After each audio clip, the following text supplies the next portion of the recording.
చక్కని సీతకి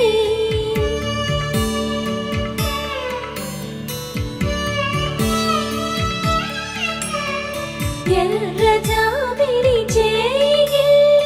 రాముడేడని అడుగుతుంటే చూడలేదని పెదవి